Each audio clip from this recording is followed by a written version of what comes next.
Assalamualaikum warahmatullahi wabarakatuh. Nama saya Risti Novia Brianti, NIM 222000232 dari manajemen kelas F. Di sini saya akan mempresentasikan manajemen rantai pasok.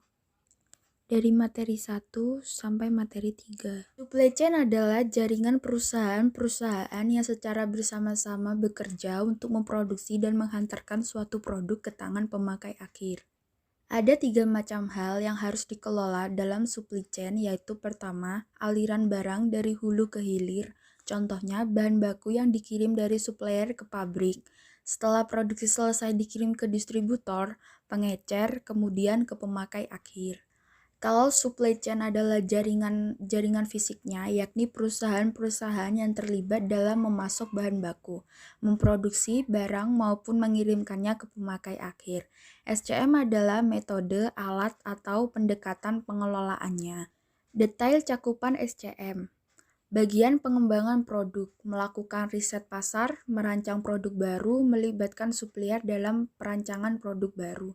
Bagian pengadaan, memiliki supplier, mengevaluasi kinerja supplier, melakukan pembelian bahan baku dan komponen, memonitor supply fisik, membina dan memelihara hubungan dengan supplier.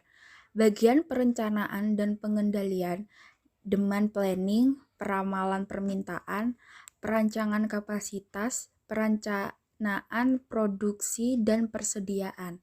Bagian produksi, kegiatan produksi, pengendalian kualitas.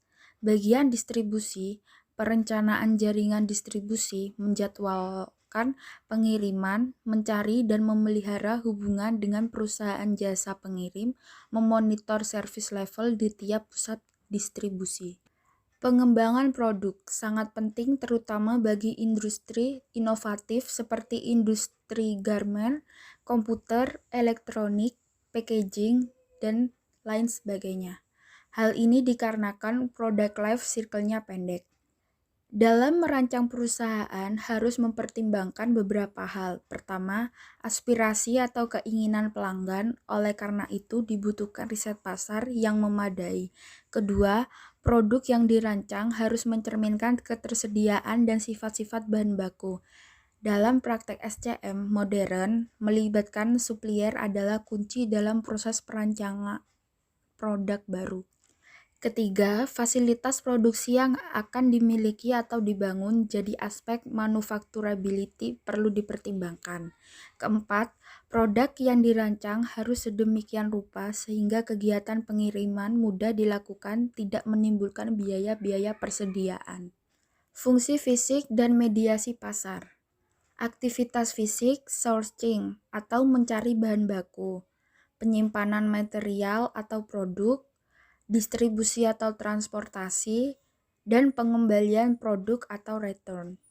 Sedangkan aktivitas mediasi pasar yaitu riset pasar, pengembangan produk, penetapan harga diskon, dan pelayanan purna jual.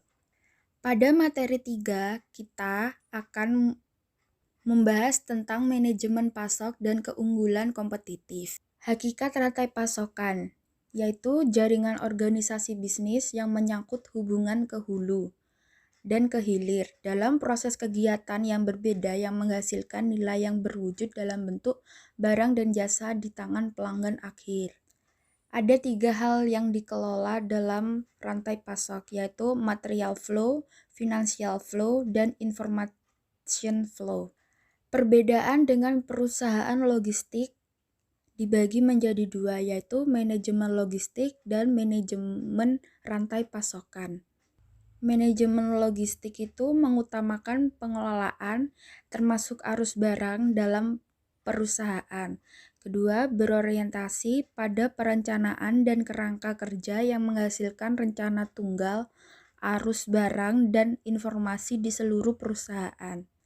Sedangkan manajemen rantai pasokan mengutamakan arus barang antar perusahaan dari hulu sampai hilir.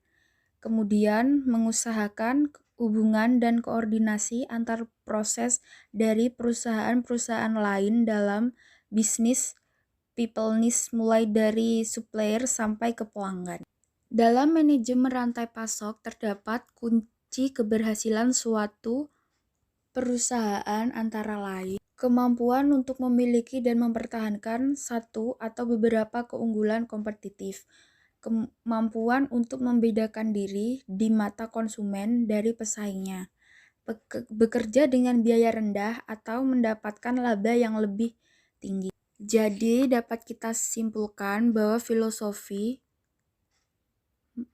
manajemen rantai pasok yaitu mengelola supply goods sejak dari sumber bahan mentah sampai customer sebagai satu kesatuan yang integratif dan bukan mengelola supply of goods sebagai suatu dari kegiatan-kegiatan yang terpisah-pisah.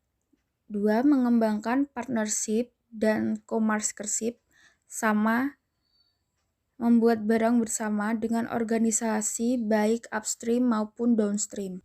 Sekian dari presentasi saya. Wassalamualaikum warahmatullahi wabarakatuh.